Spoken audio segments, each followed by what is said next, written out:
چشمہ جاری ہے قرآن کے نور کا، دل کا روشن کریں آپ گینا چلو۔ آج دوپہر کے 2 بجے ہیں کراچی کے ایک علاقے AOHS سوسائٹی میں، یہاں مختصر بیان ہوتا ہے یہاں کے رہائشیوں کے درمیان۔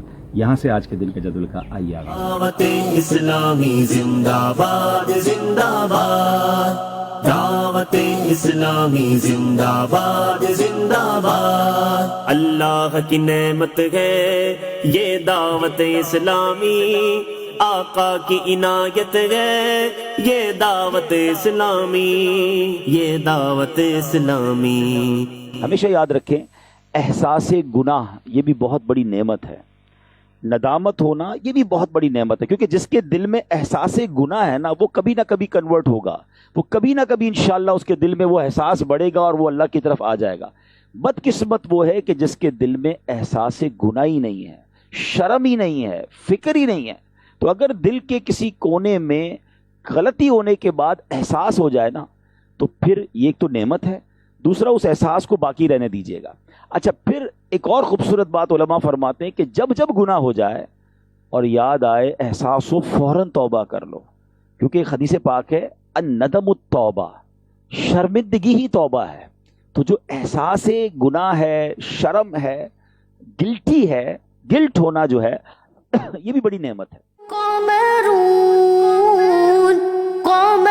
سيدنا النبي قمر وجميل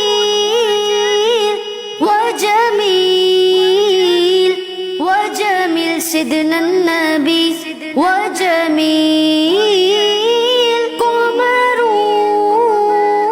ہوا ہے تمہیں مجدائے مغفرت مل گیا ہے، خدا کا خدا کی عطا ہے، میرے ہاتھ میں دامن مصطفیٰ ہے، کرم ہے خدا کا خدا کی عطا ہے۔ یہ جو جنازے ہوتے ہیں، یہ جو سویم ہوتے ہیں، یہ 40ویں ہوتے ہیں نا، یہ ایکچولی ایک پیغام ہوتا ہے کہ کوئی تھا جو ہمارے درمیان تھا اور وہ چلا گیا، اب ہماری باری ہے، ہم بھی چلے جائیں گے۔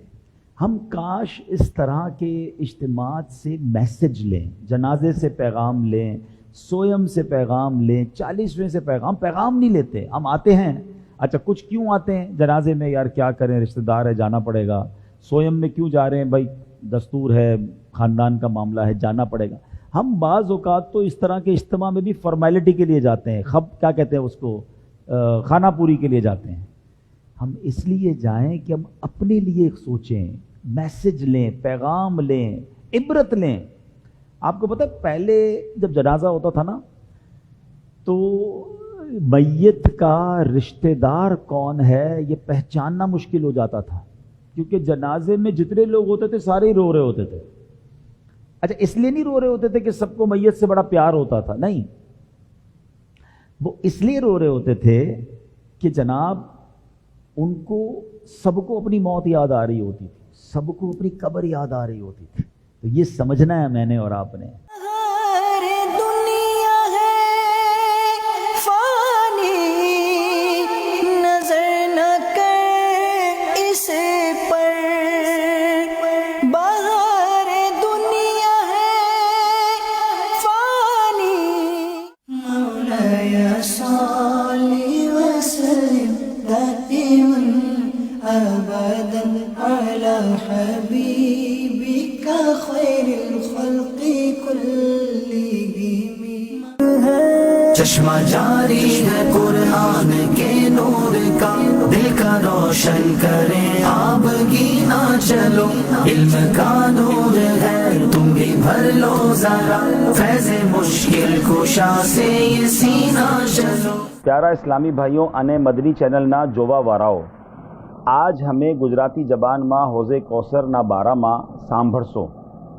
اللہ کریم اپنا پیارا نبی علیہ السلام نے آخرت માં جو حوض آپ سے انا ماتھے ایمان راکھવો واجب سے، جو آپ وات نہ مانے ای فاسق نے بدتی سے۔ مدینہ واڑا آمینہ نلاج ماری بگڑی بناؤ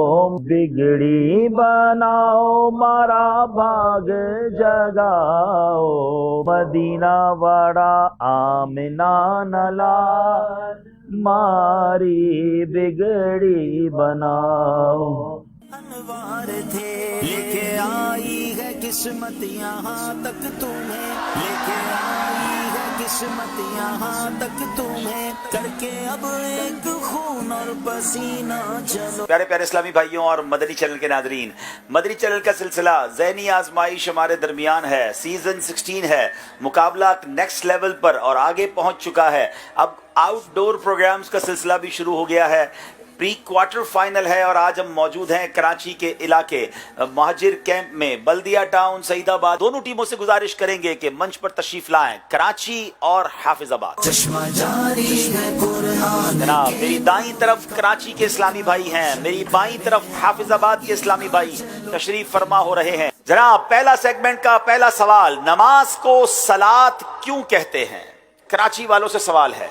نماز کو صلاۃ اس وجہ سے کہتے ہیں کیونکہ صلاۃ کا ایک معنی آتا ہے سیدھا کرنا، اور جب کوئی بندہ اپنی لکڑی کی کجی کو دور کرتا ہے تو کہتا ہے صلیت العود علی النار، یعنی میں نے اپنی لکڑی کی کجی کو آگ پر دور کرا. اسی طرح نماز بندے کو اللہ ذل کی اطاعت و فرما برداری پر سیدھا رکھتی ہے، اسے گناہوں وغیرہ سے روکے رکھتی ہے. جناب سیدھا کرنے کا معنی پایا جاتا ہے صلاۃ میں. اللہ اکبر، نماز پڑھیں تو بندہ سیدھی راہ پر چلنے والا بن سکتا ہے. نماز پابندی سے پڑھنی ہے. جواب درست دے دیا ہے.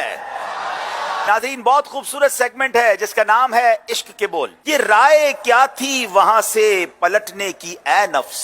یہ رائے کیا تھی وہاں سے پلٹنے کی اے نفس، ستمگر الٹی چھری سے ہمیں حلال کیا. ستمگر الٹی چھری سے ہمیں حلال کیا.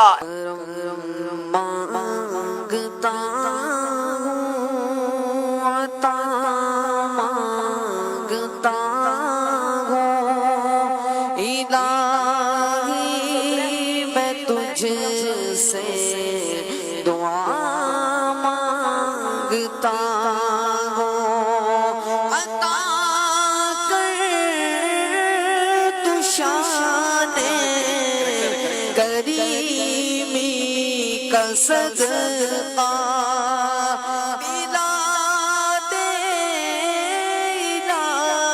الہی رحیمی کا صدقہ. نہ مانگوں گا تجھ سے تو مانگوں گا کس سے، تیرا ہوں میں تجھ سے دعا مانگتا ہوں. اے اللہ، اے میرے پروردگار، کیا اس دنیا میں سب میری طرح نابینا ہے؟ کیا کوئی آنکھ والا بھی ہے جو میری پریشانی کو سمجھ سکے، جو میری مدد کر سکے؟ پتہ ہے جب میں گھر سے نکلتا ہوں نا تو سوچتا ہوں کہ گھر واپس پہنچوں گا بھی یا نہیں. کبھی یہاں گر جاتا ہوں تو کبھی وہاں گر جاتا ہوں. اے اللہ اب تو ہی بتا میں کیا کروں. میری مدد فرما گیا اللہ، میری مدد فرما.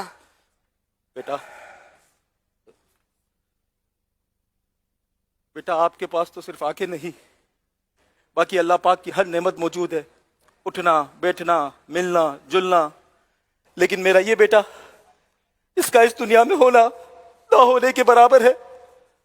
آواز دیتا ہوں تو سنتا نہیں، کچھ سمجھانے کی کوشش کرتا ہوں تو سمجھتا نہیں، کچھ کھیلنے کو کہو تو کھیلتا نہیں، کچھ پڑھتا لکھتا نہیں، کسی کے ساتھ مل جل کر بیٹھتا نہیں. بہت مشکلوں سے گزر کر ہم اسے پال رہے ہیں. میرا یہ بیٹا اوٹیزم کی بیماری میں مبتلا ہے. بھائی آپ تو خوش نصیب ہیں کہ آپ کے پاس رہنے کے لیے چھت تو ہے جس کے نیچے آپ اور آپ کی فیملی رہ رہے ہیں. لیکن میرا کیا، میرے پاس تو رہنے کے لیے چھت بھی نہیں. میری روزی روٹی کمانے کے ذرائع سب چلے گئے. آپ سب کے پاس زندگی ہے اور صحت بھی، یہی اللہ پاک کی بہت بڑی نعمت ہے. اور میں تو زندگی اور موت کی کشمکش میں ہوں. میرے پاس تو زندگی کے دن بھی تھوڑے ہیں. میرے پیارے اسلامی بھائیوں اور مدنی چینل کے ناظرین، ایک مصیبت زدہ ہمارے سٹیج پر آئے. ہمیں لگا وہ واقعی بڑے مصیبت زدہ ہیں کیونکہ وہ نابینا تھے. مگر جب دوسرے مصیبت زدہ آئے اور جن کے بچے کو آٹزم یعنی ایسے مرض جس میں بچے نہ کھڑے پراپر ہو سکتے ہیں، نہ بات پراپر کر سکتے ہیں، نہ سن سکتے ہیں، ماں باپ سنبھال نہیں سکتے، وہ چیخو پکار کرتے رہتے ہیں، جب وہ دیکھا تو لگا کہ شاید یہ زیادہ دکھی ہیں. مگر جب اس کے بعد ایک سیلاب زدہ ہمارے سٹیج پر آئے کہ جن کا سب کچھ بہہ گیا، کچھ لمحوں میں ان کا گھر بھی بہہ گیا، ان کے مویشی بھی بہہ گئے، وہ امیر سے غریب ہو گئے، وہ زکوٰۃ دینے والے تھے اور زکوٰۃ لینے والے بن گئے، تو سوچے اس پر کیسی گزری ہوگی. لیکن ان تمام کے بعد جب یہ بچہ ہمارے پاس آیا کہ جو تھیلیسیمیا کا مریض، اور جناب 15 دن کے بعد اسے خون چاہیے ہوتا ہے، ذرا سوچے تو صحیح کہ ان کے ماں باپ کیسے جیتے ہوں گے. آج کی مہنگائی کے دور میں ہر 15 دن بعد خون ارینج کرنا ہے. تو یہاں سب سے پہلے تو میں یہ درس دینا چاہوں گا کہ یقیناً اللہ پاک ان کو ان آفتوں سے بچائے. یہ ایک فرضی خاکہ ہے، مگر ان لوگوں نے ہم سب کو ایک پیغام دیا ہے کہ ہمیں بعض اوقات لگتا ہے میں ہی سب سے بڑا دکھی ہوں، میں ہی سب سے بڑی مصیبت میں ہوں، میرا غم سب سے زیادہ ہے. مگر شاید ہمیں بڑے بڑے غموں کے بارے میں پتہ ہی نہیں ہے. ہم شکر ادا نہیں کر رہے کہ اللہ نے ہمیں کروڑوں سے اچھا بنایا ہے. برائے کرم ہر حال میں اللہ کا شکر ادا کریں. اللہ نے واقعی ہمیں کروڑوں سے اچھا بنایا. لوگ بہت دکھی ہیں، آپ جس بھی پرابلم میں ہیں اس سے بڑی پرابلم میں لوگ موجود ہیں. تو پہلا درس تو ہمیں یہ ملتا ہے کہ ہم صبر کریں. اللہ کی